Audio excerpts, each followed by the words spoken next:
जिन बच्चों ने 2023 के अंदर 12th दी थी और ऐसे बच्चे 2024 में 12th दे रहे हैं, दोनों के बारे में बात करेंगे। जिनकी 2023 में कंपार्टमेंट आई थी और फिर से कंपार्टमेंट आने के चांसेस हैं, उनका क्या होगा? और जो पहली बार 2024 में बोर्ड एग्जाम जिन्होंने दिया है, इस बार पहली बार दिया है और उनको भी लग रहा है कि शायद कंपार्टमेंट आ सकती है, तो कंपार्टमेंट के क्या रूल्स हैं और कितने सब्जेक्ट में आप कंपार्टमेंट एग्जाम दे सकते हैं, उसके क्या क्या नियम है, वो सभी के बारे में बात करने वाले हैं। सबसे पहले हम लोग बात कर लेते हैं उनकी जो बच्चे 2023 में जिन्होंने दिया था, ठीक है, 2023 में जिन्होंने पहली बार 12th का एग्जाम दिया या 10th का एग्जाम दिया और कंपार्टमेंट उनकी आ गई, तो उन्होंने हो सकता है कंपार्टमेंट को क्लियर करने के लिए उसके बाद जुलाई में एग्जाम दिया होगा। जुलाई 2023 में उन्होंने एग्जाम दिया होगा और कंपार्टमेंट का एग्जाम दिया। वो कंपार्टमेंट पहली बार दिया, ये फर्स्ट टाइम कंपार्टमेंट एग्जाम दिया और क्लियर नहीं हो पाया, तो उन्होंने दोबारा से अब जो मार्च में 2024 में एग्जाम हुआ है उसको फिर से रीअपियर कर लिया, फिर से दे दिया। अब मान लो कुछ बच्चे ऐसे हैं जिनका इस बार भी नहीं हो पाया, सेकंड बार भी कंपार्टमेंट नहीं हो पाया, तो उनको एक और चांस मिलता है आपके पास। जो चांस है वो थर्ड कंपार्टमेंट का चांस आपके पास होता है, यानी कि अब आप जुलाई 2024 में फिर से एग्जाम दे सकते हैं। तो ऐसे बच्चे जिनकी 2000 मार्च 2024 में कंपार्टमेंट आ गई है और पहले भी कंपार्टमेंट थी, 2023 के अंदर भी कंपार्टमेंट थी और फिर से कंपार्टमेंट आ गई है, वो बच्चे जो जुलाई 2024 में जो कंपार्टमेंट एग्जाम होगा उसमें बैठ सकते हैं। अच्छा, कुछ बच्चे ऐसे होंगे जो 2023 में एसेंशियल रिपीट आ गया, जिनका एसेंशियल रिपीट का मतलब जिनका सारे सब्जेक्ट में रिपीट आ गया था। ऐसे बच्चे जिन्होंने एसेंशियल रिपीट का एग्जाम 2024 में दिया है मार्च में, और अगर उनका भी किसी एक सब्जेक्ट में कंपार्टमेंट आ जाता है तो वो भी जुलाई 2024 में कंपार्टमेंट में बैठ सकते हैं। ठीक है, तो ये बात उन सभी की हो गई।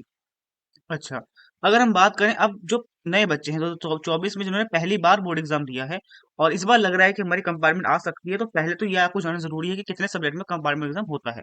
जो 12th के बच्चे हैं उनका एक सब्जेक्ट में कंपार्टमेंट का एग्जाम होता है, एक सब्जेक्ट में। ठीक है, और जो बच्चे 10th में हैं उनका दो में होता है, यानी कि दो सब्जेक्ट में कंपार्टमेंट एग्जाम लिया जाता है। अगर आप 12th में हैं तो एक सब्जेक्ट में अगर आपकी आरटी आ गई, आरटी का मतलब है आपके पासिंग मार्क्स नहीं आ पाए, तो आप जुलाई में जो एग्जाम होगा उसमें बैठ पाएंगे। अब जो इसके एप्लीकेशन फॉर्म है वो कैसे आएंगे?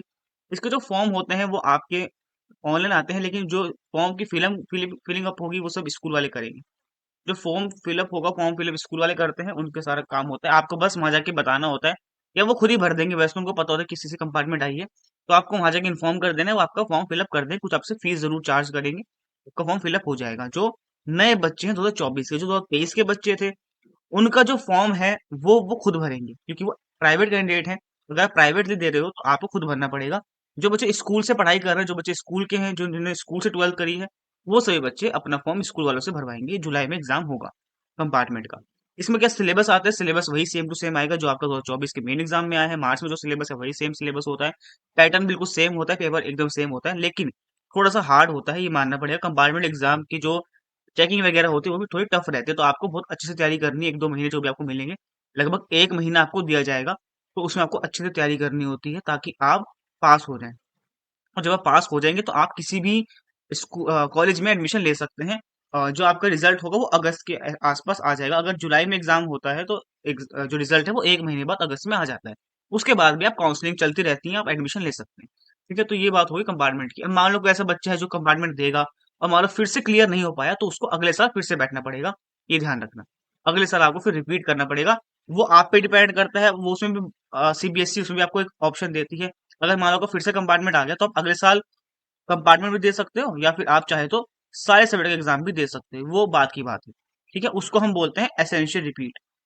अगर मान लो आप क्लास 12th में हो और आपका एक से ज्यादा में कंपार्टमेंट है, यानी कि एक से ज्यादा में आरटी लिखा आ गया, तो उसे हम कंपार्टमेंट बोलते ही नहीं है, वो कंपार्टमेंट है ही नहीं।